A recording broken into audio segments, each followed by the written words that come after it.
Ngasi Kartik taraga taruk, hiyangay thagi taraga matoy ni panba. November kitang ani English ngani kun ga mga nongmay jing numit na lakpada. Kway punumupuya hen ba brahmana, ahan bada taram na oksari. Punumagpu ahan basida kurumjari. Yahenba Brahmagi nungshiraba aikogi listener viewer kwai pumnamagpo aigi maikaidagisu khurumjari. Ngasigi wahang paukan laukasi Monica. Ahanbada ngasigi wahang laukatjari maimom Nensika oza khurumjari oza yum sabagi jatra hunbase pamtha numit yam phaba mayai phattaba haibirao. Maimom Nensika gi Kurum birakpa aikogi maikaidagisu taram na oksari. Nensika na pukhat pirakliba wafamsidi astrologer amada kharkup na tana bibana mapung phaba oigani haina paukum thamjage maramdi mi mahak adugi matungina mapok tha thaban nakhetra rasigi matungina afaba phattaba paknadaba mayam ama leibana maram oidana madomda analysis sangbana sine hena phai hairuraga hayeng aigi oinadi paknadaba adugumba mawong leibanina Mensikagi wafamsida sapsaba paukumsi pijaba ngamjadre masigidamak ngakpigani. Thagatsari Anisubada Amita Yumlembam Aikya Thengu Thambase Mamai Karom Ondoino. Amita Yumlembam Thengu thambasi mamang thonggi mathakta thamlaga mamai nongsup onbagi wafamsi aikoina mamanggi posasingdasu thamjakhre adubu ngasi amuksu nauna ningsingbira abanina mamang thonggi Thengugi mamaina nongsup onbagi direction sida thambagi khudong sabadu karigumbada leitaba oiragana aigi yum madugi awang thangba maikei maduda amuksu mamaisi awang onba Pibamda thambiraga manakaduda kubergi picture amagulunana thamba yamna phai haibu wafamsi bastu shastragi mot amana thambirami wafam asimagasu Amitagi mapamda paudamjari. Thagatsari Amita. Monica mathangi wahang lokatsi.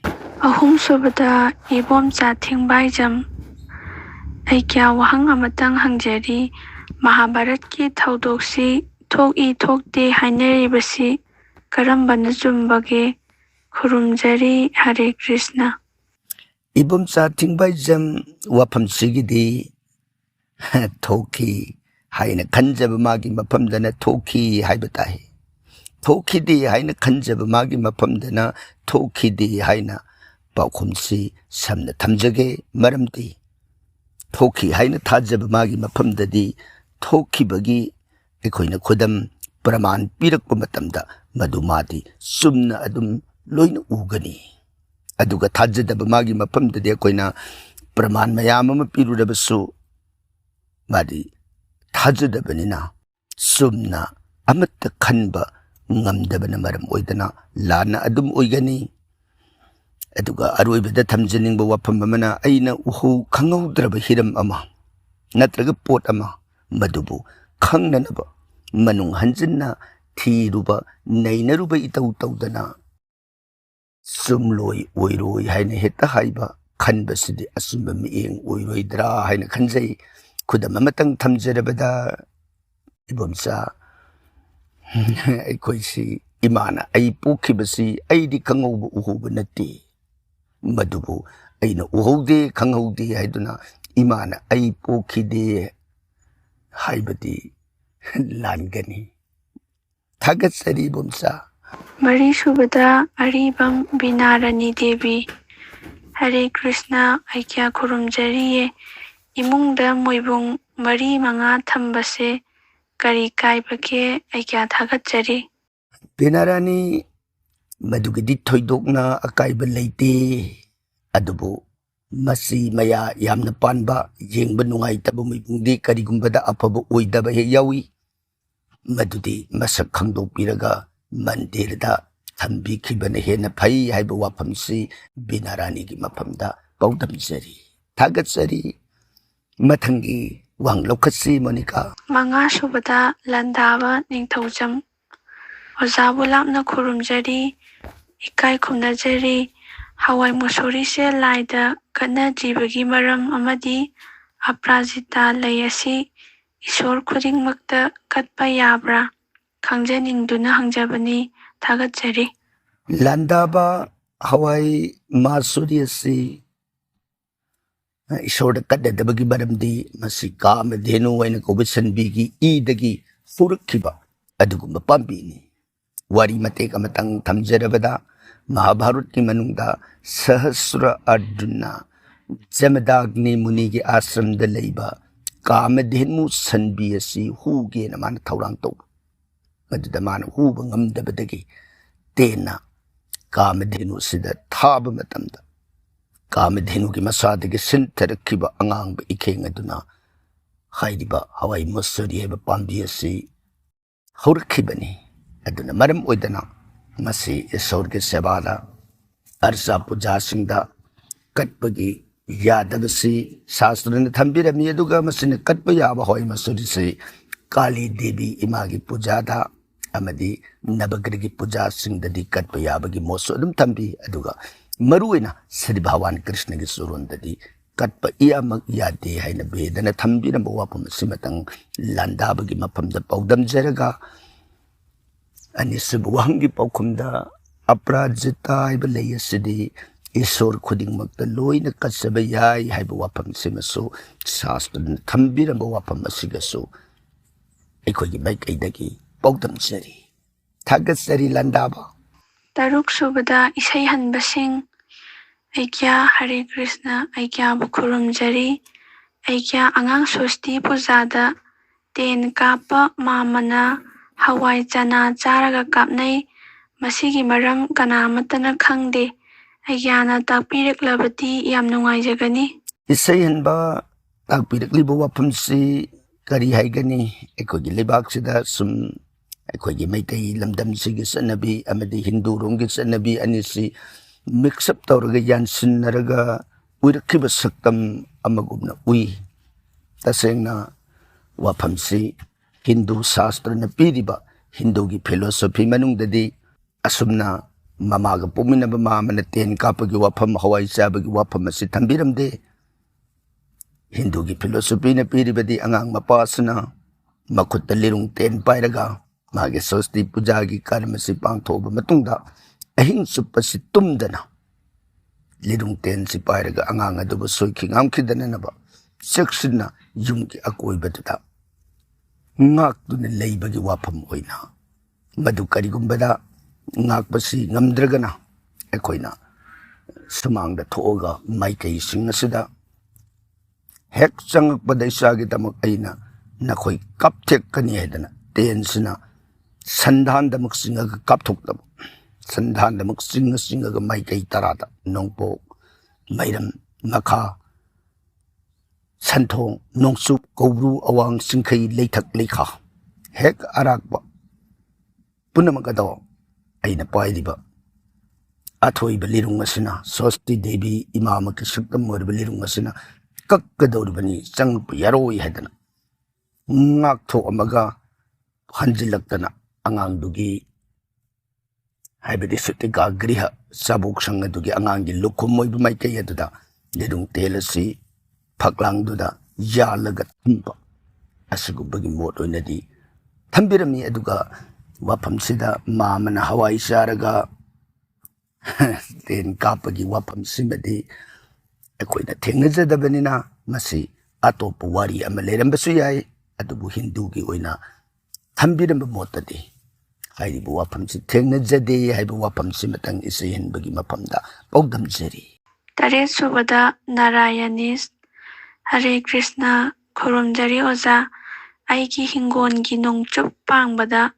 ꯈꯣꯏꯕꯤ ꯅꯤꯡꯊꯧ ꯃꯍꯨꯝ ꯑꯃ ꯁꯥꯏ ꯃꯁꯤꯕꯨ ꯐꯕ꯭ꯔꯥ ꯀꯔꯝꯅ ꯈꯨꯔꯨꯝꯖꯒꯅꯤ ꯇꯥꯛꯄꯤꯔꯛꯂꯕꯗꯤ ꯌꯥꯝ ꯅꯨꯡꯉꯥꯏꯖꯒꯅꯤ ꯅꯥꯔꯥꯌꯅꯤ ꯑꯦꯁ ꯇꯥꯛꯄꯤꯔꯛꯂꯤꯕ ꯋꯥꯐꯝꯁꯤꯒꯤ ꯑꯣꯏꯔꯒꯗꯤ ꯌꯨꯝꯒꯤ ꯏꯁꯣꯔ ꯇꯥꯏꯅꯕꯤꯌꯨ amadi Panchamrita katpibanachingba magi mawong adum lei haibaduni aduga hairibasida aikoina thamjaningba wafam amana topna yum ingkhol adugi apunba oina ayetpa laklibasing asigi root cause adu thidokpiba yamna phai haijaba tai karigino na haibada yum asida mawong ama natraga ama haibadi asumna khoi changakpa lin changakpa natraga usek tongakpa yum adugi hana leiramba sadharon phibamdagi akaiba mawong ama hek lakpa haibasi yum aduda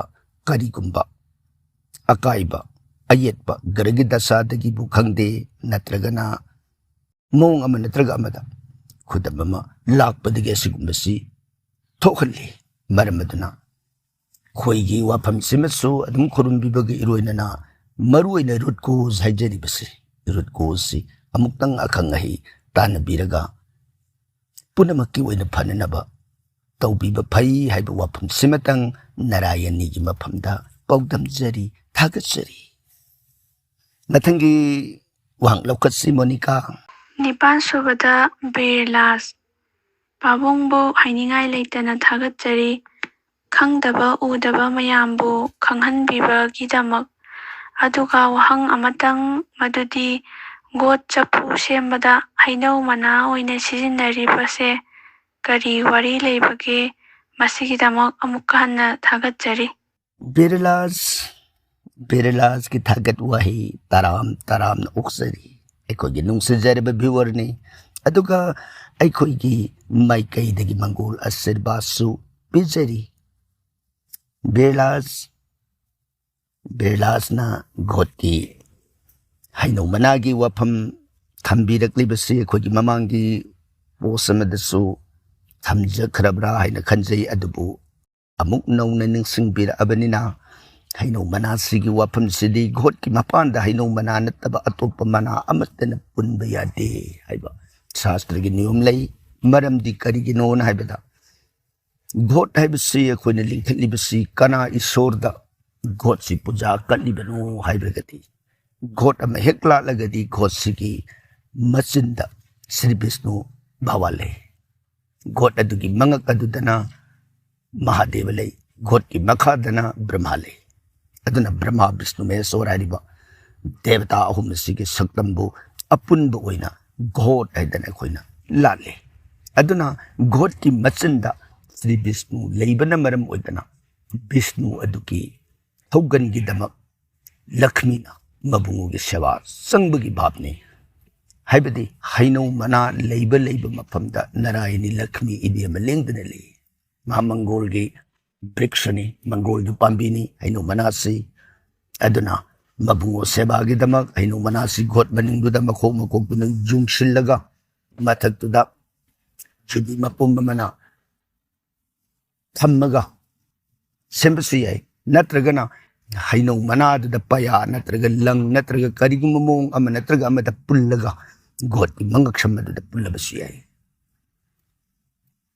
aduna hairiba hainau managi matol aduna got ki masindigi hena wangna thingatlaga lehengani aduna babungo sebagi damangni mangak samadu da pullibasna hainau manasna karigum da got manungdu da yungsin gi bo weragana mangak samadu da lang khangde phi khangde karigumba mana punba haibasimadi pundaba yadi karigino punge dawribdi Mahadevadu got ki mangak aduda leibana Mahadevi ngaksamda sugrik pareng loinaraga kauru kawon unbagi bhab adubani madda khoina aduna ngasaigi hainau manadu manungda thenjinbadugi mahutta hainau manadu loinana pullagasu hainau manana mathakki masinda ibungogi thawgan leikre mangak sanda pulliba paya aduna Mahadevagi thawgan gi bhabda sumboidana mawong ama natraga amada adum sembiba yare aduga got ki makha adudana akoina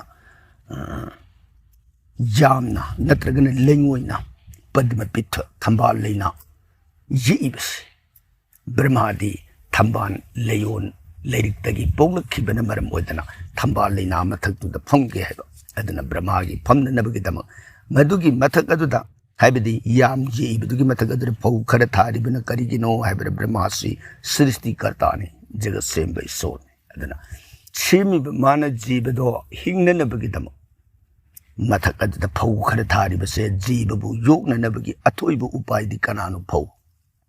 ꯃꯗꯨꯗ ꯃꯔꯨ ꯈꯣꯛꯇꯣꯛꯄ ꯆꯦꯡꯅꯆꯤꯡꯕ ꯍꯥꯞꯄ ꯌꯥꯗꯦ. ꯃꯗꯨꯅ ꯑꯃꯨꯛ ꯍꯨꯜꯂꯕ ꯀꯥꯟꯗ ꯍꯧꯔꯛꯀꯗꯧꯕ ꯐꯧ ꯌꯥꯏ ꯅꯠꯇ꯭ꯔꯒ ꯖꯣꯕꯁꯨ ꯌꯥꯏ. ꯖꯣꯕꯁꯨ ꯃꯥꯅ ꯖꯤꯕ ꯌꯣꯛꯏ, ꯃꯗꯨꯅ ꯍꯨꯜꯂꯕ ꯀꯥꯟꯗ ꯍꯧꯒꯗꯧꯕ. ꯑꯁꯨꯝꯅ ꯖꯣꯕ ꯅꯠꯇ꯭ꯔꯒ ꯐꯧꯁꯤ ꯊꯥꯔꯕ ꯃꯊꯛꯇꯨꯗ ꯒꯣꯠ ꯑꯁꯤ ꯊꯝꯃꯤ. ꯃꯔꯝ ꯑꯗꯨꯅ ꯒꯣꯠꯀꯤ ꯃꯉꯛꯁꯝꯗ ꯃꯆꯤꯟꯗ ꯍꯩꯅꯧ ꯃꯅꯥ ꯄꯨꯜꯂꯤꯕꯒꯤ ꯅꯨꯡꯗ ꯂꯩꯔꯤꯕ ꯋꯥꯐꯝ ꯑꯁꯤ ꯆꯥꯎꯔꯥꯛꯅ ꯁꯨꯞꯅ ꯊꯝꯖꯔꯤ. ꯊꯥꯒꯠꯆꯔꯤ ꯕꯤꯔꯂꯥꯁ. ꯃꯥꯄꯟ ꯁꯨꯕꯗ ꯇꯝꯐꯥꯃꯅꯤ ꯁꯔꯃ. ꯍꯔꯦ ꯀ꯭ꯔꯤꯁꯅ, ꯈꯨꯔꯨꯝꯖꯔꯤ ꯑꯩꯒ꯭ꯌꯥꯕꯨ. ꯁꯨꯀꯗꯦꯕꯒꯤ ꯕꯥꯔꯗꯦ 6-9ꯅꯤ ꯄꯥꯟꯕꯅꯤ ꯍꯥꯏꯕꯤꯔꯛꯄ ꯑꯩꯒ꯭ꯌꯥꯕꯨ ꯑꯁꯨꯛꯀꯤ ꯃꯇꯤꯛ ꯊꯥꯒꯠꯆꯔꯤ, ꯂꯣꯏꯅꯅ ꯈꯨꯔꯨꯝꯖꯔꯤ. ꯇꯝꯐꯥꯃꯅꯤꯒꯤ ꯊꯥꯒꯠ ꯋꯥꯍꯩ ꯑꯩꯈꯣꯏꯒꯤ ꯃꯥꯏꯀꯩꯗꯒꯤ ꯇꯔꯥꯝꯅ ꯑꯣꯛꯆꯔꯤ. ꯑꯗꯨꯒ ꯁꯦꯡꯗꯣꯛꯆꯕ ꯋꯥꯐꯝ ꯑꯃꯇꯪ ꯊꯝꯖꯔꯤ. ꯋꯥꯔꯧꯕꯤꯕ ꯌꯥꯗꯦ. ꯇꯝꯐꯥꯃꯅꯤ ꯁ꯭ꯄꯦꯂꯤꯡ ꯏꯔꯔ ꯑꯣꯏꯔꯛꯄ ꯍꯥꯏꯕ ꯇꯥꯏ.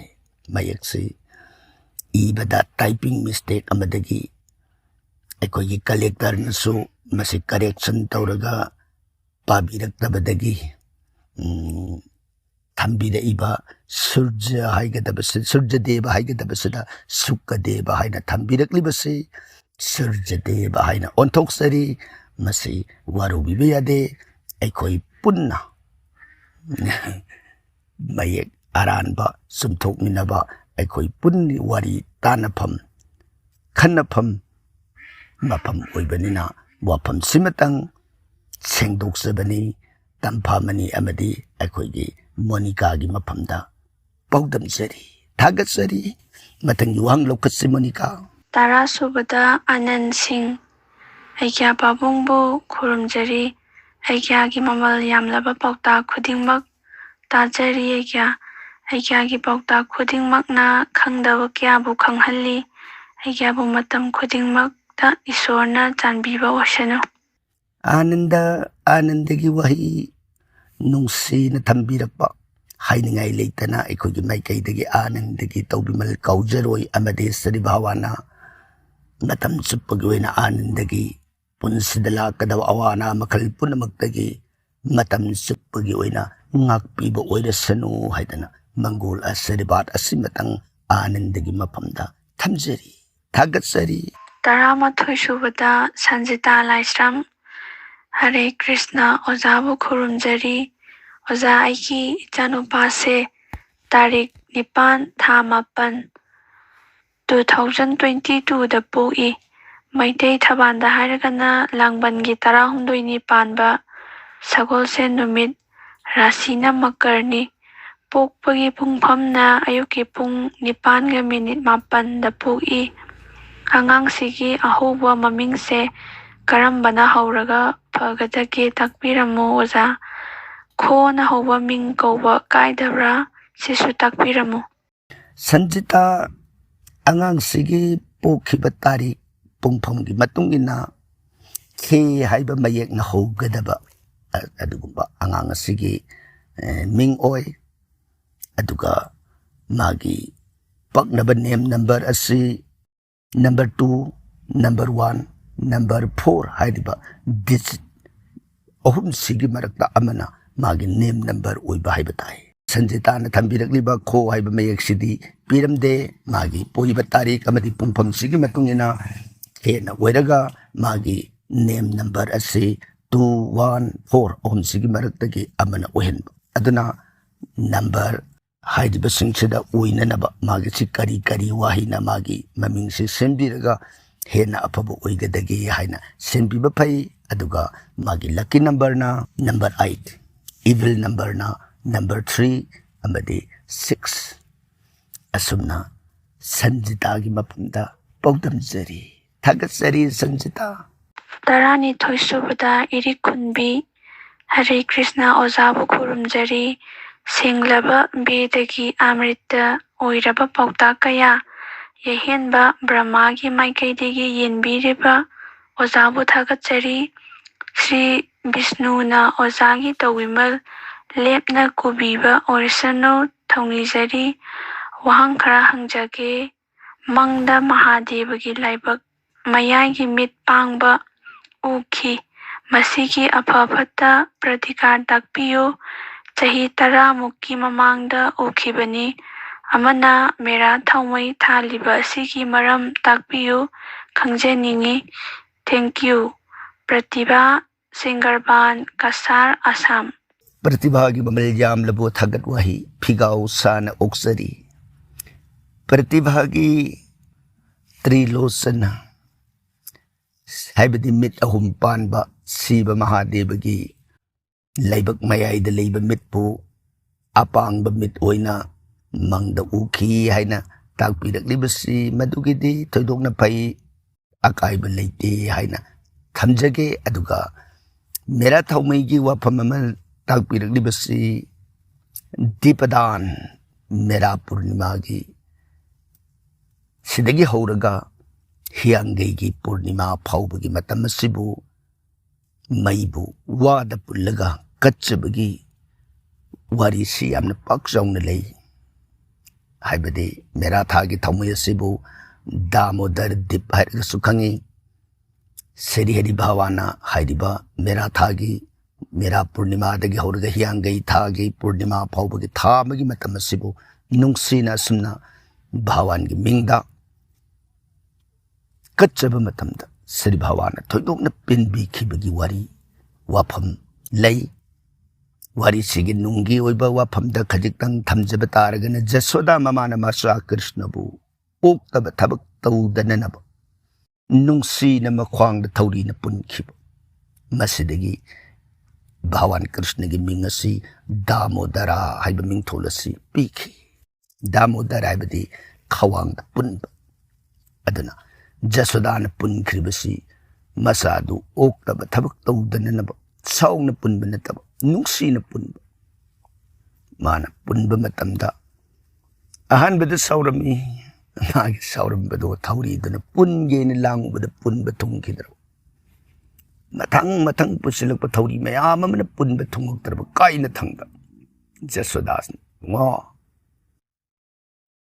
ꯏꯃꯥꯕꯨ ꯑꯃꯨꯛꯇꯗꯤ ꯊꯧꯔꯤꯁꯤꯅ ꯄꯨꯟꯖꯒꯦ ꯒꯕꯥ ꯍꯥꯏꯗꯅ ꯌꯥꯝꯅ ꯂꯨꯔꯨꯛꯅꯅ ꯅꯨꯡꯁꯤꯅ ꯃꯆꯥꯗꯨꯒꯤ ꯃꯐꯝꯗ ꯌꯦꯡꯉꯒ ꯍꯥꯏꯔꯕ ꯃꯇꯝꯗ ꯏꯇꯦꯟ ꯇꯦꯟꯕ ꯈꯨꯗꯨꯞ ꯃꯔꯨꯝꯗꯃꯨꯛ ꯁꯥꯡꯕ ꯊꯧꯔꯤ ꯑꯃꯅ ꯀ꯭ꯔꯤꯁꯅ ꯃꯆꯥꯕꯨ ꯂꯥꯏꯅ ꯄꯨꯟꯖꯕ ꯉꯝꯍꯟꯈꯤꯕ꯫ ꯑꯗꯨꯗꯒꯤ ꯏꯕꯨꯡꯉꯣꯅ ꯃꯃꯥ ꯖꯁꯣꯗꯥꯒꯤ ꯃꯆꯥꯕꯨ ꯅꯨꯡꯁꯤꯕ, ꯃꯆꯥꯒꯤ ꯄ꯭ꯔꯦꯝꯗ ꯂꯨꯞꯆꯈꯤꯕ ꯃꯇꯧꯗꯨꯗ ꯚꯥꯋꯥꯅ ꯖꯁꯣꯗꯥ ꯃꯃꯥꯒꯤ ꯊꯃꯣꯏꯃꯛ ꯑꯣꯏꯔꯒ ꯊꯣꯏꯗꯣꯛꯄ ꯃꯉꯥꯜ ꯄꯤꯅꯕꯤꯈꯤ꯫ ꯑꯗꯨꯒꯨꯝꯅ ꯉꯁꯥꯏꯒꯤ ꯑꯩꯈꯣꯏꯅ ꯃꯉꯥꯜꯒꯤ ꯇꯨꯡꯅꯐꯝ ꯑꯣꯏꯔꯤꯕ, ꯃꯉꯥꯜꯒꯤ ꯍꯧꯔꯛꯐꯝꯁꯨ ꯑꯣꯏꯔꯤꯕ ꯁ꯭ꯔꯤ ꯚꯥꯋꯥꯟꯕꯨ ꯖꯁꯣꯗꯥꯅ ꯅꯨꯡꯁꯤꯅ ꯄꯨꯟꯈꯤꯕ ꯊꯃꯣꯏ ꯑꯗꯨꯒꯨꯝꯅ ꯃꯗꯨꯗ ꯖꯁꯣꯗꯥꯕꯨ ꯀ꯭ꯔꯤꯁꯅ ꯀꯧꯕ ꯃꯆꯥ ꯗꯥꯃꯣꯗꯔꯅ ꯄꯦꯟꯕꯤꯈꯤꯕ ꯃꯇꯧ ꯑꯗꯣ ꯑꯩꯒꯤꯁꯨ ꯐꯪꯖꯅꯅꯕ ꯍꯥꯏꯗꯅ ꯖꯁꯣꯗꯥꯅ ꯃꯆꯥꯕꯨ ꯄꯨꯟꯈꯤꯕꯒꯤ ꯃꯇꯧ ꯑꯗꯨꯕꯨ ꯅꯤꯡꯁꯤꯡꯖꯔꯒ ꯃꯦꯔꯥ ꯊꯥꯕꯨꯡꯁꯤꯃ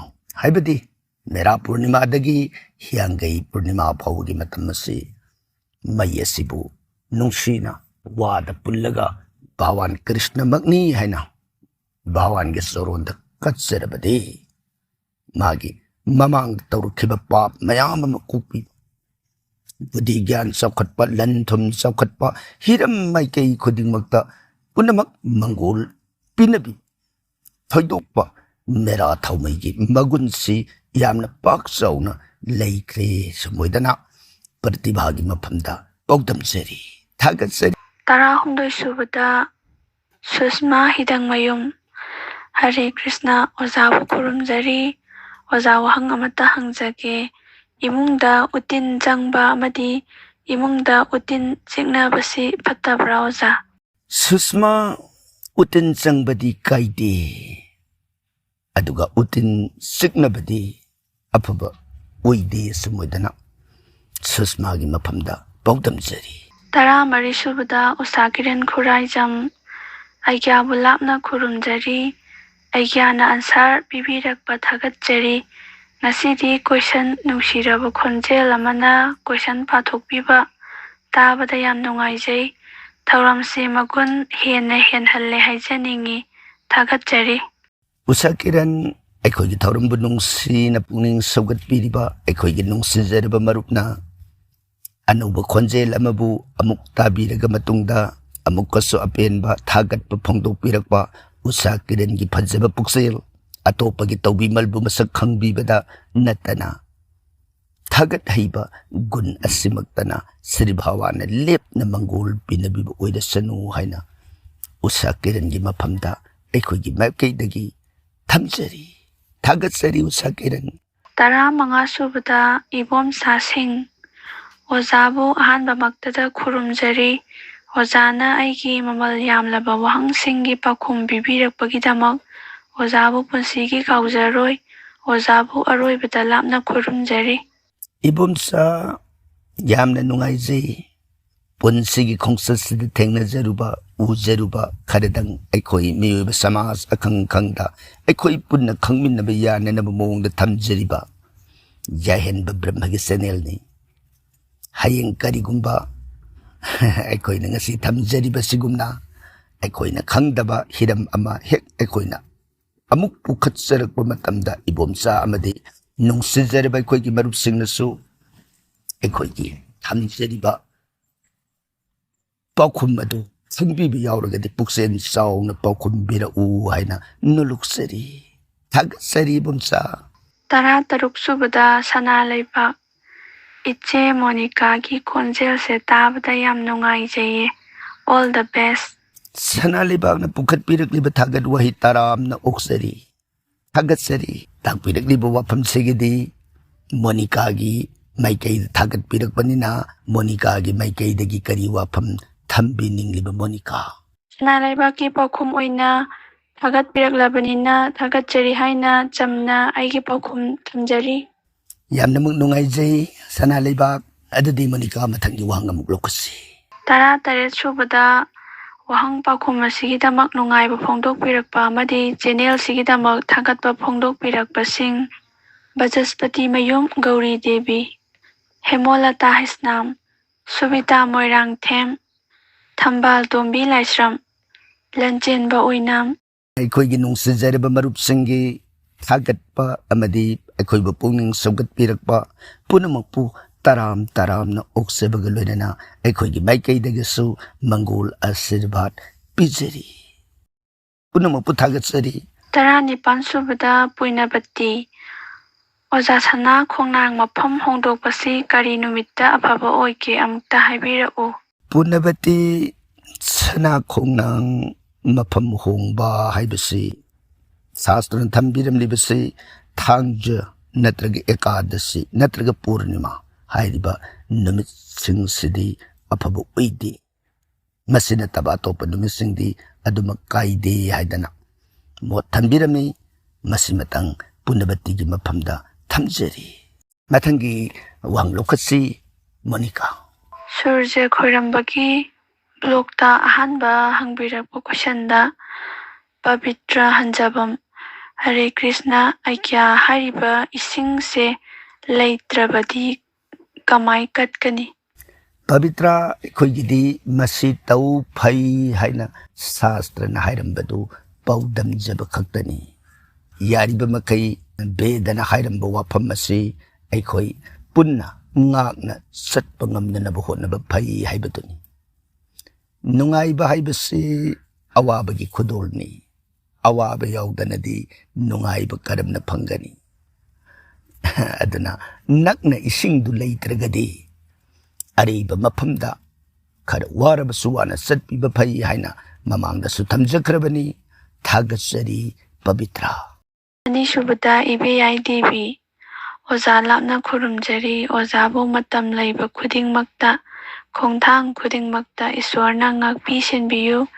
ꯏꯁ꯭ꯋꯔꯒꯤ ꯃꯐꯝꯗ ꯍꯟꯅ ꯍꯟꯅ ꯈꯨꯔꯨꯝꯖꯔꯤ. ꯊꯥꯒꯠꯆꯔꯤ ꯏꯕꯦꯌꯥꯏ. ꯏꯕꯦꯌꯥꯏꯒꯤ ꯄꯤꯅꯕꯤꯔꯛꯄ ꯃꯪꯒꯣꯜ ꯑꯁꯤꯔꯕꯥꯗ ꯇꯔꯥꯝ ꯇꯔꯥꯝꯅ ꯑꯣꯛꯆꯔꯤ. ꯁ꯭ꯔꯤ ꯚꯥꯋꯥꯅ ꯏꯕꯦꯌꯥꯏꯒꯤꯁꯨ ꯃꯪꯒꯣꯜ ꯄꯤꯅꯕꯤꯕ ꯑꯣꯏꯔꯁꯅꯨ. 3 ꯁꯨꯕꯗ ꯎꯁꯥ ꯀꯤꯔꯟ ꯈꯨꯔꯥꯏꯖꯝ, ꯄꯨꯏꯅꯕꯇꯤ, ꯑꯃꯤꯇꯥ ꯌꯨꯝꯂꯦꯝꯕꯝ, ꯁꯨꯖꯥꯇꯥ ꯃꯣꯏꯔꯥꯡꯊꯦꯝ, ꯃꯈꯣꯏ ꯃꯔꯤꯒꯤ ꯆꯞ ꯃꯥꯟꯅꯕ ꯀꯣꯏꯁꯟꯗ ꯏꯁꯤꯡꯗ ꯀꯨꯝꯗ꯭ꯔꯗꯤ ꯌꯥꯗꯕ꯭ꯔꯥ ꯑꯣꯖꯥ? ꯑꯩꯒ꯭ꯌꯥ ꯍꯧꯖꯤꯛꯀꯤ ꯃꯇꯝꯗꯗꯤ ꯄꯨꯈ꯭ꯔꯤꯁꯨ ꯂꯩꯇ꯭ꯔꯦ, ꯇꯨꯔꯦꯜꯁꯨ ꯂꯥꯞꯄꯦ, ꯀꯃꯥꯏꯅ ꯇꯧꯅꯤ? ꯄꯨꯖꯥꯁꯦ ꯌꯥꯝꯅꯗꯤ ꯇꯧꯖꯅꯤꯡꯉꯤ, ꯑꯇꯣꯞꯄ ꯎꯄꯥꯏ ꯂꯩꯕ꯭ꯔꯥ? ꯑꯗꯨꯒ ꯑꯩꯒ꯭ꯌꯥ ꯄꯨꯈ꯭ꯔꯤ ꯂꯩꯔꯒꯅ ꯀꯠꯂꯤꯕ ꯄꯣꯠꯁꯤꯡꯗꯣ ꯄꯨꯈ꯭ꯔꯤꯗ ꯊꯥꯗꯔꯝꯒꯗ꯭ꯔꯥ? ꯁꯨꯡꯁꯣꯏ ꯁꯣꯏꯗꯅ ꯊꯕꯥꯟ ꯑꯁꯤ ꯌꯧꯗ꯭ꯔꯤꯉꯩꯗ ꯄꯥꯎꯈꯨꯝ ꯄꯤꯕꯤꯌꯨ꯫ ꯅꯨꯡꯁꯤꯔꯕ ꯃꯔꯨꯞꯁꯤꯡꯒꯤ ꯄꯥꯎꯈꯨꯝ ꯃꯇꯝ ꯆꯥꯅ ꯊꯝꯖꯕ ꯉꯝꯖꯈꯤꯗ꯭ꯔꯦ, ꯁꯨꯝ ꯑꯣꯏꯗꯅ ꯋꯥꯔꯧꯕꯤꯗꯅꯕ ꯅꯣꯂꯨꯛꯆꯔꯤ꯫ ꯃꯇꯨꯡꯗꯤ ꯃꯔꯨꯞꯁꯤꯡ ꯊꯝꯖꯈꯤꯕ ꯄꯣꯁꯀꯤ ꯋꯥꯐꯝ ꯑꯗꯨꯃꯛ ꯉꯥꯛꯅ ꯆꯠꯄꯤꯅꯕ ꯍꯣꯠꯅꯕꯤꯌꯨ ꯍꯥꯏꯅ ꯅꯣꯂꯨꯛꯆꯔꯤ꯫ ꯑꯩꯈꯣꯏꯒꯤ ꯊꯧꯔꯝꯁꯤ ꯄꯦꯟꯗꯤꯡ ꯂꯩꯕꯅ ꯃꯔꯝ ꯑꯣꯏꯗꯅ ꯃꯇꯝ ꯆꯥꯅ ꯄꯥꯎꯈꯨꯝ ꯄꯤꯕ ꯉꯝꯗꯕꯁꯨ ꯍꯦꯛ ꯌꯥꯎꯏ, ꯑꯗꯨꯒ ꯏꯁꯤꯡ ꯂꯩꯇꯕꯒꯤ ꯋꯥꯐꯝꯁꯤꯗꯤ ꯃꯊꯛꯇ ꯊꯝꯖꯈꯤꯕ ꯄꯥꯎꯈꯨꯝ ꯁꯣꯏꯗꯅ ꯇꯥꯕꯤꯔꯝꯂꯒꯅꯤ꯫ ꯑꯗꯨꯅ ꯑꯔꯣꯏꯕꯗ ꯊꯝꯕꯤꯔꯛꯂꯤꯕ ꯋꯥꯐꯝꯗ ꯏꯁꯤꯡꯗ ꯇꯔꯄꯣꯟ ꯀꯠꯄꯅꯤꯅ ꯏꯁꯤꯡꯗ ꯑꯗꯨꯃꯛ ꯊꯥꯗꯒꯗꯕꯅꯤ ꯍꯥꯏꯕ ꯋꯥꯐꯝꯁꯤꯃꯒꯁꯨ ꯄꯥꯎꯗꯝꯖꯔꯤ꯫ ꯊꯥꯒꯠꯆꯔꯤ꯫ ꯃꯔꯤꯁꯨꯕꯗ ꯁꯨꯅꯤꯇꯤ ꯕꯦꯂꯥꯇꯣꯡꯕ꯭ꯔꯝ, ꯃꯌꯦꯡꯕꯝ ꯃꯟꯖꯨ, ꯖꯣꯏꯔꯥꯅꯤ ꯍꯤꯇꯥꯝ, ꯎꯁꯥꯀꯤꯔꯟ ꯈꯨꯔꯥꯏꯖꯝ, ꯃꯈꯣꯏ ꯃꯔꯤꯅ ꯍꯪꯕꯤꯔꯛꯄꯗ ꯗꯦꯠ 28 ꯇ꯭ꯌꯨꯁꯗꯦ ꯇꯥꯕꯗꯣ ꯊꯔꯁꯗꯦꯅꯦ ꯍꯥꯏꯕꯤꯔꯤꯁꯦ, ꯇ꯭ꯌꯨꯁꯗꯦ ꯍꯥꯏꯒꯗꯧꯕ ꯅꯠꯇ꯭ꯔꯥ?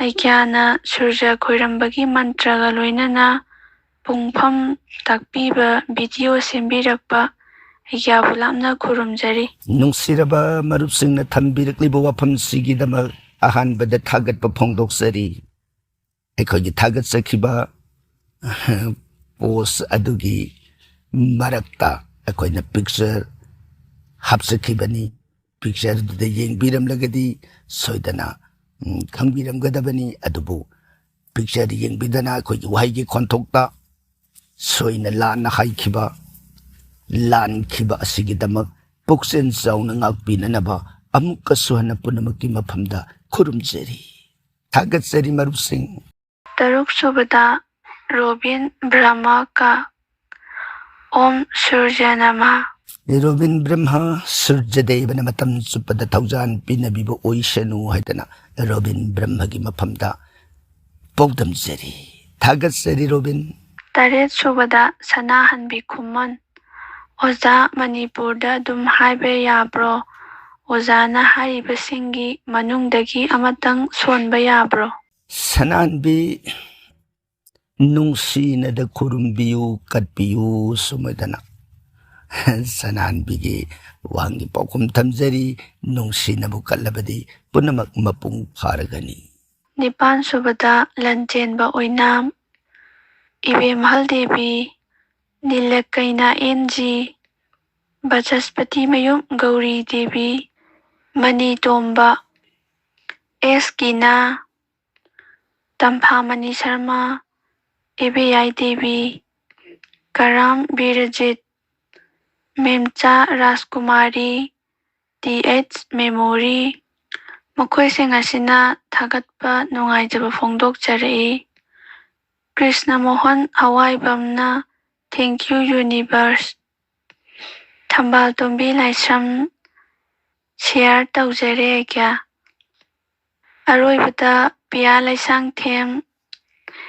ꯏꯁꯤꯡ ꯀꯨꯝꯗꯕ ꯌꯥꯗꯕ꯭ꯔꯥ ꯍꯥꯏꯅꯁꯨ ꯃꯥꯅ ꯍꯪꯕꯤꯔꯛꯏ꯫ ꯊꯥꯒꯠꯄꯤꯔꯛꯄ, ꯁꯧꯒꯠꯄꯤꯔꯛꯄ ꯄꯨꯝꯅꯃꯛꯄꯨ ꯇꯔꯥꯝꯅ ꯑꯣꯛꯆꯔꯤ꯫ ꯑꯗꯨꯒ ꯏꯁꯤꯡ ꯀꯨꯝꯗꯕꯕꯨꯗꯤ ꯑꯩꯈꯣꯏꯒꯤ ꯃꯥꯏꯀꯩꯗꯒꯤꯗꯤ ꯊꯝꯖꯕ ꯉꯝꯗ꯭ꯔꯦ, ꯍꯥꯏꯕꯗꯤ ꯏꯁꯤꯡ ꯀꯨꯝꯗꯕ ꯁꯤ ꯇꯧꯔꯒ ꯌꯥꯏ ꯍꯥꯏꯕ ꯋꯥꯐꯝꯁꯤ ꯑꯗꯨꯅ ꯏꯁꯣꯔꯅ ꯄꯤꯔꯛꯀꯗꯕ ꯊꯧꯖꯥꯜꯅꯤ, ꯑꯩꯈꯣꯏꯅ ꯄꯤꯖꯒꯗꯕ ꯅꯠꯆꯗꯦ꯫ ꯑꯗꯨꯅ ꯏꯁꯣꯔꯅ ꯑꯁꯨꯝ ꯑꯣꯏꯅ ꯇꯧꯔꯒꯗꯤ ꯑꯁꯤꯒꯨꯝꯕ ꯃꯈꯜꯒꯤ ꯃꯪꯒꯣꯜ ꯐꯪꯏ ꯍꯥꯏꯅ ꯊꯝꯕꯤꯔꯝꯕ ꯃꯣꯠ ꯑꯗꯨꯈꯛ ꯇꯝꯖꯕꯅꯤ꯫ ꯑꯩꯈꯣꯏꯗꯤ ꯂꯝꯕꯤꯗꯨ ꯈꯛ ꯇꯥꯛꯆꯕ ꯈꯛꯇꯅꯤ ꯍꯥꯏꯗꯅ ꯋꯥꯐꯝꯁꯤ ꯄꯥꯎꯗꯝꯖꯔꯤ꯫ ꯊꯥꯒꯠꯆꯔꯤ꯫ ꯋꯥꯆꯞ SMS ꯗ ꯊꯥꯕꯤꯔꯛꯄ ꯑꯍꯥꯟꯕ ꯋꯥꯍꯪꯗ ꯃꯃꯤꯡꯗꯤ ꯌꯥꯎꯗ꯭ꯔꯦ꯫ ꯍꯔꯦ ꯀ꯭ꯔꯤꯁꯅ ꯈꯨꯔꯨꯝꯖꯔꯤ, ꯑꯩꯒ꯭ꯌꯥ ꯋꯥꯍꯪ ꯑꯝꯇ ꯍꯪꯖꯒꯦ꯫ ꯁꯦꯒꯥꯏꯗ꯭ꯔꯤꯕ ꯐꯤꯔꯣꯜ ꯃꯤꯉꯣꯟꯗ ꯄꯤꯊꯣꯛꯄ ꯌꯥꯕ꯭ꯔꯥ?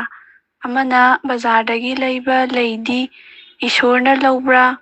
ꯃꯔꯝꯗꯤ ꯏꯔꯨꯖꯔꯒ ꯑꯣꯔ ꯏꯔꯨꯖꯗꯅ ꯍꯦꯛꯄꯔꯥ ꯈꯪꯖꯗꯦ, ꯑꯗꯨꯅ ꯍꯪꯖꯕꯅꯤ꯫ ꯑꯩꯒ꯭ꯌꯥꯕꯨ ꯊꯥꯒꯠꯆꯔꯤ꯫ ꯌꯥꯍꯦꯟꯕ ꯕ꯭ꯔꯍ꯭ꯃ ꯋꯥꯍꯪ ꯄꯥꯎꯈꯨꯝ ꯇꯥꯔꯤꯃꯈꯩ ꯄꯦꯟꯕ ꯂꯩꯇꯦ ꯈꯨꯔꯨꯝꯖꯔꯤ ꯄꯨꯈꯠꯄꯤꯔꯛꯂꯤꯕ ꯋꯥꯐꯝꯁꯤ ꯁꯩꯇꯕꯂꯥ ꯃꯥꯏꯕꯝꯒꯤ ꯋꯥꯍꯪ ꯁꯣꯏꯗꯅ ꯑꯣꯏꯒꯅꯤ ꯁꯩꯇꯕꯂꯥ ꯐꯤꯒꯤ ꯋꯥꯐꯝꯁꯤꯗꯤ ꯀꯩꯗꯧꯉꯩꯗ ꯀꯅꯥꯃꯠꯇꯗ ꯄꯤꯗꯕꯅ ꯐꯩ ꯍꯥꯏꯕꯗꯨꯅꯤ ꯑꯩꯈꯣꯏꯅ ꯃꯃꯥꯡꯗꯁꯨ ꯊꯝꯖꯈ꯭ꯔꯦ ꯁꯩꯇꯕꯂꯥꯅ ꯑꯩꯈꯣꯏꯒꯤ ꯊꯥꯒꯠꯆꯈꯤꯕ ꯄꯣꯁ ꯑꯗꯨꯗ ꯊꯦꯡꯅꯕꯤꯈꯤꯗꯕ ꯚꯥꯁꯇꯨ ꯁꯥꯁꯇ꯭ꯔꯅ ꯊꯝꯕꯤꯔꯝꯂꯤꯕꯁꯤꯗꯤ ꯃꯟꯒꯦ ꯃꯜꯂꯨ ꯃꯜꯂꯣꯏ ꯇꯣꯛꯀꯦ ꯇꯣꯛꯎ ꯑꯩꯅ ꯑꯃꯨꯛꯇꯪꯕꯨ ꯁꯦꯠꯂꯨꯔꯕ ꯏꯜꯂꯨꯔꯕ ꯐꯤ ꯑꯁꯦ ꯑꯩꯒꯤ ꯏꯃꯥ ꯑꯣꯏꯁꯅꯨ ꯏꯆꯥ ꯑꯣꯏꯁꯅꯨ ꯃꯔꯨꯞ ꯑꯣꯏꯁꯅꯨ ꯃꯄꯥꯡ ꯑꯣꯏꯁꯅꯨ ꯀꯅꯥꯒꯨꯝꯕ ꯑꯃꯠꯇꯒꯤ ꯃꯐꯝꯗ ꯄꯤꯒꯅꯨ ꯑꯩꯒꯤ ꯏꯅꯔꯖꯤ ꯃꯌꯦꯡ ꯃꯥꯡꯉꯤ ꯃꯗꯨ ꯇꯧꯒꯅꯨ ꯍꯥꯏꯕ ꯑꯗꯨꯒ ꯃꯈꯥ ꯇꯥꯕꯤꯔꯛꯂꯤꯕ ꯀꯩꯊꯦꯜꯗꯒꯤ ꯂꯩꯔꯛꯄ ꯂꯩꯒꯤ ꯋꯥꯐꯝꯁꯤ ꯕꯦꯗꯒꯤ ꯃꯇꯨꯡ ꯏꯟꯅ ꯍꯥꯏꯕ ꯇꯥꯔꯒꯗꯤ ꯀꯩꯊꯦꯜꯗꯒꯤ ꯂꯩ ꯑꯁꯤ ꯂꯩ ꯌꯣꯟꯕꯤ ꯏꯃꯥ ꯏꯕꯦꯟꯁꯤꯡꯅꯗꯤ ꯂꯥꯟꯅ ꯎꯔꯒꯗ꯭ꯔꯥ ꯃꯁꯤ ꯑꯐꯕ ꯑꯣꯏꯗꯦ ꯀꯩꯊꯦꯜꯗꯒꯤ ꯂꯩꯕ ꯂꯩ ꯀꯠꯀꯅꯨ ꯍꯥꯏꯕꯁꯤ ꯁꯥꯁꯇ꯭ꯔꯒꯤ ꯃꯣꯠ ꯑꯣꯏꯅ ꯊꯝꯕꯤꯔꯝꯃꯤ ꯁꯨꯝꯃꯣꯏꯗꯅ ꯁꯩꯇꯕꯂꯥꯒꯤ ꯃꯐꯝꯗ ꯄꯥꯎꯗꯝꯖꯔꯤ ꯑꯅꯤꯁꯨꯕꯗ ꯁꯇ꯭ꯌꯕꯂꯥ ꯃꯥꯏꯕꯝ ꯍꯔꯦ ꯀ꯭ꯔꯤꯁꯅ ꯈꯨꯔꯨꯝꯖꯔꯤ ꯑꯩꯒꯤ ꯋꯥꯍꯪ ꯑꯃꯇ ꯍꯪꯖꯒꯦ ꯃꯤ ꯂꯩꯇꯕ ꯏꯃꯨꯡꯗ ꯁ꯭ꯔꯙꯥ ꯂꯣꯏꯗ꯭ꯔꯤꯐꯥꯎ ꯗꯨꯛ ꯊꯥꯡꯃꯩ ꯀꯠꯅꯗꯦ ꯑꯗꯨꯒ ꯑꯁꯇꯤ ꯆꯟꯗꯜꯅ ꯃꯤ ꯂꯣꯏꯅ ꯁꯨꯃꯥꯡꯗ ꯂꯩ ꯀꯠꯂꯤ ꯃꯁꯤꯗꯤ ꯌꯥꯕ꯭ꯔꯥ ꯌꯨꯝꯗꯤ ꯁꯦꯡꯗ꯭ꯔꯤ ꯑꯩꯒ꯭ꯌꯥ ꯑꯁꯦꯡꯕ ꯈꯪꯖꯅꯤꯡꯉꯤ ꯊꯥꯒꯠꯆꯔꯤ ꯍꯥꯟꯅꯒꯤ ꯋꯥꯍꯪꯒꯤ ꯄꯥꯎꯈꯨꯝꯁꯨ ꯄꯤꯕꯤꯔꯛꯈꯤꯗ꯭ꯔꯦ ꯑꯩꯒ꯭ꯌꯥꯕꯨ ꯑꯃꯨꯛꯀꯁꯨ ꯈꯨꯔꯨꯝꯖꯔꯤ ꯁꯩꯇꯕꯂꯥꯒꯤ ꯑꯅꯤꯁꯨꯕ ꯄꯣꯁꯀꯤ ꯋꯥꯐꯝꯗ ꯃꯊꯛꯇ ꯊꯝꯖꯈꯤꯕ ꯄꯥꯎꯈꯨꯝꯁꯤ ꯑꯣꯏꯔꯝꯒꯗ꯭ꯔꯥ ꯍꯥꯏꯅ ꯈꯟꯖꯩ ꯁꯩꯇꯕꯂꯥ ꯄꯥꯎꯈꯨꯝ ꯐꯪꯗꯦ ꯍꯥꯏꯅ ꯇꯥꯛꯄꯤꯔꯛꯂꯤꯕ ꯋꯥꯐꯝ ꯑꯁꯤ ꯃꯈꯥ ꯇꯥꯅ ꯇꯥꯛꯄꯤꯔꯛꯂꯤꯕ ꯋꯥꯐꯝꯁꯤꯗ ꯊꯝꯖꯅꯤꯡꯕꯗꯤ ꯃꯤ ꯂꯩꯇꯕꯒꯤ ꯃꯇꯝꯗ ꯑꯩꯈꯣꯏꯅ ꯅꯤꯇꯤꯒꯤ ꯃꯍꯧꯁꯥꯒꯨꯝ ꯙꯨꯞ ꯊꯥꯎꯃꯩ ꯑꯗꯨꯃꯛ ꯀꯠꯀꯗꯕꯅꯤ ꯃꯗꯨ ꯏꯁꯣꯔꯗꯒꯤ ꯆꯥꯅꯅꯕ ꯀꯠꯄ ꯅꯠꯇꯦ ꯌꯨꯝ ꯑꯗꯨꯗ ꯙꯨꯞ ꯊꯥꯎꯃꯩ ꯀꯠꯄ ꯍꯥꯏꯕꯁꯤ ꯙꯨꯞꯀꯤ ꯒꯟꯙ ꯃꯅꯝꯁꯤ ꯇꯥꯔꯕ ꯃꯇꯝꯗ ꯌꯨꯝ ꯑꯗꯨꯗ ꯂꯥꯛꯀꯗꯕ ꯏꯚꯤꯜ ꯏꯁꯄꯤꯔꯤꯠꯁ ꯅꯦꯒꯦꯇꯤꯚ ꯏꯅꯔꯖꯤꯁꯤꯡꯕꯨ ꯃꯃꯥꯏ ꯂꯩꯊꯣꯛꯍꯟꯈꯤꯕ ꯑꯃꯔꯣꯝꯗ ꯃꯐꯝꯗꯨ ꯄ꯭ꯌꯨꯔꯤꯐꯥꯌꯔ ꯑꯣꯏꯍꯟꯕ ꯃꯐꯝꯗꯨꯅ ꯄ꯭ꯌꯨꯔꯤꯐꯥꯌꯔ ꯑꯣꯏꯔꯒ ꯊꯝꯃꯒꯗꯤ ꯏꯁꯣꯔ ꯑꯗꯣ ꯑꯐꯕ ꯏꯁꯣꯔꯁꯤꯡꯅ ꯌꯨꯝ ꯑꯗꯨꯗ ꯂꯩ ꯐꯠꯇꯕꯁꯤꯡ ꯑꯗꯨ ꯌꯨꯝ ꯃꯥꯡꯉꯤꯕꯅꯤꯅ ꯑꯐꯕ ꯏꯁꯣꯔꯁꯤꯡ ꯑꯗꯨ ꯂꯩꯖꯗ꯭ꯔꯕꯁꯨ ꯃꯐꯝꯗꯨꯗ ꯑꯇꯣꯞꯄ ꯅꯦꯒꯦꯇꯤꯚ ꯏꯟꯐ꯭ꯂꯨꯌꯦꯟꯁ ꯆꯪꯗꯅꯕꯒꯤꯗꯃꯛꯇ ꯑꯩꯅ ꯃꯐꯝ ꯑꯗꯨ ꯙꯨꯞ ꯀꯠꯀꯗꯕꯅꯤ ꯙꯨꯞ ꯊꯥꯒꯗꯕꯅꯤ ꯑꯗꯨꯒ ꯃꯩ ꯀꯠꯂꯤꯕ ꯍꯥꯏꯕꯁꯤꯁꯨ ꯏꯁꯣꯔꯒꯤ ꯅꯨꯡꯗ ꯂꯩꯔꯤꯕ ꯃꯇꯤꯛ ꯃꯉꯥꯜ ꯑꯗꯨ ꯄꯨꯊꯣꯛꯄꯤꯌꯨ ꯍꯥꯏꯕꯒꯤꯗꯃꯛ ꯐꯠꯇꯕ ꯂꯥꯏ ꯇꯤꯃꯨ ꯂꯥꯏꯃꯨ ꯚꯨꯠ ꯄ꯭ꯔꯦꯠꯁꯤꯡꯗꯤ ꯃꯉꯥꯜ ꯐꯪꯕ ꯃꯇꯝꯗ ꯆꯦꯟꯈꯤꯒꯅꯤ ꯑꯐꯕ ꯏꯁꯣꯔꯁꯤꯡꯗꯤ ꯃꯉꯥꯜ ꯐꯪꯕ ꯃꯇꯝꯗ ꯃꯉꯥꯜꯒꯤ ꯃꯥꯏꯀꯩꯗ ꯆꯪꯉꯛꯏ ꯑꯗꯨꯅ ꯏꯁꯣꯔ ꯑꯗꯨ ꯌꯨꯝ ꯃꯥꯡꯕꯒꯤ ꯑꯣꯏꯅ ꯑꯩꯈꯣꯏꯅ ꯍꯩꯔꯨꯛ ꯍꯩꯔꯥ ꯑꯆꯥ ꯑꯊꯛ ꯀꯠꯄ ꯌꯥꯗ꯭ꯔꯒꯁꯨ ꯃꯐꯝꯗꯨꯗ ꯏꯁꯣꯔꯒꯤ ꯃꯉꯥꯜ ꯑꯗꯨꯗꯤ ꯂꯦꯡꯗꯅ ꯂꯩꯕꯤꯅꯕꯒꯤꯗꯃꯛ ꯑꯩꯈꯣꯏꯅ ꯃꯤ ꯂꯩꯇꯕ ꯈꯪꯗꯦ ꯂꯩꯕ ꯈꯪꯗꯦ ꯍꯤꯔꯝ ꯈꯨꯗꯤꯡꯃꯛꯇ ꯅꯤꯇꯤꯒꯤ ꯇ꯭ꯔꯤꯁꯟꯙ꯭ꯌꯥ ꯑꯌꯨꯛ ꯅꯨꯃꯤꯠꯌꯨꯡꯕ ꯅꯨꯃꯤꯗꯥꯡ ꯃꯇꯝ ꯑꯍꯨꯝꯁꯤꯗ ꯁꯣꯏꯗꯅ ꯙꯨꯞ ꯊꯥꯎꯃꯩꯗꯤ ꯀꯠꯀꯗꯕꯅꯤ ꯍꯥꯏꯕꯁꯤ ꯕꯦꯗꯒꯤ ꯋꯥꯐꯝꯗ ꯊꯝꯕꯤꯔꯝꯃꯤ ꯑꯗꯨꯒ ꯃꯈꯥ ꯇꯥꯔꯛꯄꯗ ꯑꯁꯇꯤ ꯆꯟꯗꯣꯟ ꯍꯥꯏꯅ ꯇꯥꯛꯄꯤꯔꯛꯂꯤꯕꯁꯤ ꯍꯣꯏ ꯃꯌꯥꯝꯁꯨ ꯑꯗꯨꯝ ꯄꯪꯍꯥꯏ ꯍꯥꯏꯅꯩ ꯑꯗꯨꯕꯨ ꯃꯐꯝꯁꯤꯗ ꯕ꯭ꯌꯥꯈꯥ ꯃꯆꯥ ꯑꯃꯇꯪ ꯊꯝꯖꯔꯝꯒꯦ ꯁꯩꯇꯕꯂꯥ ꯑꯁꯇꯤ ꯍꯥꯏꯕꯗꯤ ꯍꯤꯡꯗꯨꯅ ꯂꯩꯔꯤꯕ ꯖꯤꯕ ꯍꯥꯏꯕ ꯑꯁꯊꯤ ꯍꯥꯏꯔꯒꯗꯤ ꯁꯔꯨ ꯑꯗꯨꯅ ꯀꯔꯝꯕ ꯁꯔꯨ ꯃꯩꯅ ꯆꯥꯛꯂꯕ ꯁꯔꯨ ꯁꯟꯆꯩ ꯍꯥꯏꯕꯗꯤ ꯕꯣꯟ ꯀꯂꯦꯛꯁꯟ ꯃꯥꯒꯤ ꯁꯔꯨꯗꯣ ꯈꯣꯝꯖꯤꯟꯕ ꯍꯥꯏꯕꯗꯤ ꯁꯔꯨ ꯃꯌꯥꯝꯗꯨꯒꯤ ꯃꯔꯛꯇꯒꯤ ꯑꯩꯅ ꯑꯃꯇꯪ ꯄꯨꯔꯒ ꯂꯥꯛꯆꯔꯤꯕꯗꯣ ꯃꯗꯨꯗ ꯃꯥꯒꯤ ꯂꯩꯔꯝꯕ ꯊꯋꯥꯏꯗꯨꯒꯤ ꯁꯛꯇꯤ ꯄꯨꯝꯅꯃꯛꯇꯣ ꯃꯗꯨꯗ ꯄꯨꯟꯁꯤꯟꯕꯤꯔꯣ ꯍꯥꯏꯗꯅ ꯃꯗꯨꯕꯨ ꯑꯩꯅ ꯍꯥꯏꯔꯤꯕ ꯑꯁꯊꯤ ꯁꯟꯆꯩ ꯅꯨꯃꯤꯠꯁꯤꯗ ꯃꯗꯨꯕꯨ ꯄꯕꯤꯇ꯭ꯔ ꯖꯣꯜꯁꯤꯡꯅ ꯇꯣꯉꯥꯟ ꯇꯣꯉꯥꯟꯕ ꯃꯥꯒꯤ ꯅꯤꯌꯣꯝ ꯂꯩꯈ꯭ꯔꯦ ꯈꯔ ꯁꯝꯕ ꯍꯥꯏꯕ ꯇꯥꯔꯒꯅ ꯏꯁꯤꯡ ꯂꯩꯕ ꯇꯣꯔꯕꯥꯟ ꯅꯥꯛ ꯑꯃꯗ ꯆꯠꯄꯤꯔꯒ ꯃꯗꯨꯕꯨ ꯁꯦꯡꯗꯣꯛꯄꯤꯗꯅ ꯁꯦꯡꯗꯣꯛꯄ ꯂꯣꯏꯔꯕ ꯃꯇꯨꯡ ꯑꯗꯨꯗ ꯑꯩꯅ ꯁꯨꯔꯖꯗꯦꯕꯒꯤ ꯃꯐꯝꯗ ꯑꯩꯒꯤ ꯂꯩꯈꯤꯗ꯭ꯔꯕ ꯊꯋꯥꯏ ꯑꯁꯤꯒꯤ ꯄꯥꯞ ꯄꯨꯝꯅꯃꯛ ꯀꯣꯛꯄꯤꯅꯅꯕ ꯈꯨꯔꯨꯝꯖꯒꯅꯤ ꯖꯃꯔꯥꯖꯀꯤ ꯃꯐꯝꯗ ꯍꯥꯏꯖꯒꯅꯤ ꯄ꯭ꯔꯚꯨ ꯑꯩꯒꯤ ꯏꯃꯥꯁꯤꯅ ꯏꯄꯥꯁꯤꯅ ꯂꯩꯈꯤꯗ꯭ꯔꯕ ꯃꯍꯥꯛ ꯑꯁꯤꯅ ꯍꯤꯡꯉꯤꯉꯩꯒꯤ ꯃꯇꯝꯗ ꯇꯧꯔꯝꯕ ꯄꯥꯞꯁꯤꯡ ꯑꯗꯣ ꯃꯗꯨꯒꯤ ꯑꯋꯥꯕ ꯖꯣꯝꯒꯤ ꯅꯣꯔꯣꯛ ꯀꯨꯟꯗꯗꯒꯤ ꯀꯟꯕꯤꯌꯨ ꯂꯩꯍꯧꯔꯤꯕ ꯃꯆꯥ ꯃꯁꯨ ꯑꯣꯏꯕ ꯑꯩꯈꯣꯏꯅ ꯃꯥꯒꯤꯗꯃꯛ ꯄ꯭ꯔꯚꯨꯒꯤ ꯆꯣꯔꯣꯟꯗ ꯄ꯭ꯔꯥꯔꯊꯅꯥ ꯀꯠꯆꯔꯤ ꯍꯥꯏꯗꯅ ꯏꯁꯤꯡꯒꯤ ꯇꯣꯔꯕꯥꯜ ꯑꯗꯨꯗ ꯅꯨꯡꯁꯤꯅ ꯖꯃꯔꯥꯖꯄꯨ ꯈꯨꯔꯨꯝꯖꯔꯕ ꯃꯇꯨꯡꯗ ꯄꯣꯔꯛꯑꯒ ꯃꯗꯨꯕꯨ ꯌꯨꯝꯗ ꯁꯪꯀꯤꯔꯇꯣꯟ ꯌꯥꯎꯔꯒꯅ ꯁꯪꯀꯤꯔꯇꯣꯟ ꯅꯠꯇ꯭ꯔꯒꯅ ꯃꯑꯣꯡ ꯑꯃꯗ ꯅꯠꯇ꯭ꯔꯒ ꯑꯃꯗ ꯏꯁꯣꯔꯒꯤ ꯅꯥꯝ ꯒꯨꯟ ꯁꯛꯗꯅ ꯁꯣꯟꯗꯅ ꯃꯥꯒꯤ ꯑꯗꯨꯒꯨꯝꯕ ꯊꯋꯥꯏ ꯑꯗꯨꯒꯤ ꯇꯥꯍꯟꯕꯅꯤ ꯏꯁꯣꯔꯗ ꯀꯠꯄ ꯅꯠꯇꯦ ꯊꯋꯥꯏ ꯑꯗꯨꯗ ꯂꯩꯍꯧꯔꯤꯕ ꯃꯆꯥ ꯃꯁꯨ ꯑꯣꯏꯕ ꯑꯩꯈꯣꯏꯅ ꯃꯥꯒꯤ ꯁꯔꯨ ꯑꯗꯨꯗ ꯉꯝꯖꯕ ꯂꯩ ꯇꯨꯂꯁꯤ ꯙꯨꯞ ꯊꯥꯎꯃꯩ ꯃꯥꯒꯤ ꯃꯪꯒꯣꯟꯒꯤꯗꯃꯛ ꯏꯁꯣꯔꯗ ꯅꯠꯇꯦ ꯑꯁꯇꯤ ꯁꯟꯖꯦꯗ ꯀꯠꯂꯤꯕꯁꯤꯗꯤ ꯑꯗꯨꯅ ꯏꯁꯣꯔꯒꯤ ꯃꯐꯝꯗ ꯀꯠꯄꯗꯤ ꯍꯌꯦꯡ ꯁ꯭ꯔꯥꯗꯗ ꯁꯨද්ධ ꯂꯣꯏꯔꯕ ꯃꯇꯨꯡꯗ ꯀꯠꯀꯗꯧꯕ ꯃꯔꯝ ꯑꯗꯨꯅ ꯁꯩꯇꯕꯂꯥꯅ ꯇꯥꯛꯄꯤꯔꯛꯂꯤꯕ ꯋꯥꯐꯝ ꯄꯥꯎꯈꯨꯝ ꯊꯝꯖꯔꯤ ꯍꯥꯏꯅ ꯄꯥꯎꯗꯝꯖꯔꯤ ꯃꯊꯪꯒꯤ ꯋꯥꯍꯪ ꯂꯧꯈꯠꯁꯤ ꯃꯣꯅꯤꯀꯥ ꯑꯍꯨꯝꯁꯨꯕꯗ ꯕꯤꯅꯣꯗꯤꯅꯤ ꯁꯒꯣꯜꯕꯟ ꯋꯥꯍꯪ ꯑꯃꯠꯇ ꯍꯪꯖꯔꯤ ꯑꯩꯒ꯭ꯌꯥ ꯑꯩꯅ ꯅꯤꯇꯤꯒꯤ ꯅꯨꯃꯤꯠ ꯈꯨꯔꯨꯝꯖꯕꯗ ꯁꯪꯁꯀ꯭ꯔꯤꯠ ꯁ꯭ꯂꯣꯛ ꯑꯃ ꯊꯤꯖꯩ ꯂꯩꯈꯤꯗ꯭ꯔꯕ ꯏꯄꯥꯅ ꯇꯥꯛꯄꯤꯔꯝꯕꯅꯤ ꯑꯗꯨꯒ ꯑꯩꯒ꯭ꯌꯥꯅ ꯍꯥꯏꯕꯤꯕ ꯁꯨꯔꯖꯗꯦꯕ ꯈꯨꯔꯨꯝꯕꯒꯤ ꯑꯗꯨꯒꯗꯤ ꯃꯥꯟꯅꯗ꯭ꯔꯦ ꯑꯗꯨꯕꯨ ꯀꯔꯤꯁꯨ ꯀꯥꯏꯗꯕ꯭ꯔꯥ ꯑꯩꯒ꯭ꯌꯥ ꯕꯤꯅꯣꯗꯤꯅꯤ ꯀꯔꯤꯁꯨ ꯀꯥꯏꯗꯦ ꯍꯥꯏꯖꯒꯦ ꯁꯨꯔꯖ ꯈꯨꯔꯨꯝꯕꯒꯤ ꯃꯟꯇ꯭ꯔ ꯌꯥꯝꯅ ꯂꯩ ꯃꯟꯇ꯭ꯔꯁꯤ ꯑꯩꯒꯤ ꯏꯄꯥꯅ ꯏꯃꯥꯅ ꯅꯠꯇ꯭ꯔꯒ ꯑꯣꯖꯥꯅ ꯒꯨꯔꯨꯅ ꯑꯇꯣꯞꯄ ꯑꯃꯅ ꯇꯥꯛꯄꯤꯔꯝꯕ ꯃꯟꯇ꯭ꯔ ꯈꯨꯗꯤꯡꯃꯛ ꯁꯣꯏꯗꯅ ꯑꯗꯨꯝ ꯊꯦꯡꯅꯔꯨꯕ ꯋꯥꯐꯝ ꯑꯗꯨꯗ ꯇꯥꯛꯄꯤꯔꯝꯕ ꯑꯣꯏꯔꯝꯒꯅꯤ ꯁꯨꯔꯖꯒꯤ ꯃꯟꯇ꯭ꯔ ꯃꯁꯤꯡ ꯂꯥꯛꯉꯝꯗꯅ ꯂꯩ ꯍꯥꯏꯅ ꯕꯤꯅꯣꯗꯤꯅꯤꯒꯤ ꯃꯐꯝꯗ ꯄꯥꯎꯗꯝꯖꯔꯤ ꯊꯥꯒꯠꯆꯔꯤ ꯃꯔꯤꯁꯨꯕꯗ ꯕꯦꯅꯤꯇꯥ ꯗꯦꯕꯤ ꯑꯍꯥꯟꯕꯗ ꯑꯩꯒ꯭ꯌꯥꯕꯨ ꯈꯨꯔꯨꯝꯖꯔꯤ ꯑꯩꯒꯤ ꯃꯥꯡꯒꯣꯟꯗ ꯆꯦꯡ ꯈꯩꯕ ꯂꯣꯏꯔꯒ ꯀꯣꯝꯄꯥꯛꯇ ꯊꯝꯕꯅꯤ ꯂꯝ ꯈꯨꯅꯨꯅ ꯆꯦꯡ ꯆꯥꯔꯤꯉꯩꯗ ꯑꯩꯒꯤ ꯍꯧꯗꯣꯡꯅ ꯐꯥꯕꯣꯏ ꯂꯥꯛꯄꯣꯏ ꯇꯥꯟꯅꯕꯗ ꯃꯦꯟ ꯗꯣꯔꯗ ꯄꯥꯏꯁꯤꯜꯂꯛꯄꯗ ꯏꯃꯨꯡꯒꯤ ꯃꯌꯥꯏ ꯀꯥꯗ ꯄꯣꯞ ꯇꯥꯔꯒ ꯑꯃꯨꯛ ꯍꯧꯗꯣꯡꯅ ꯐꯥꯔꯒ ꯏꯃꯨꯡꯗ ꯀꯥꯕ ꯁ꯭ꯇꯤꯌꯔ ꯀꯦꯁꯇ ꯄꯨꯔꯒ ꯇꯦꯔꯦꯁꯇ ꯆꯥꯊꯣꯛꯈ꯭ꯔꯦ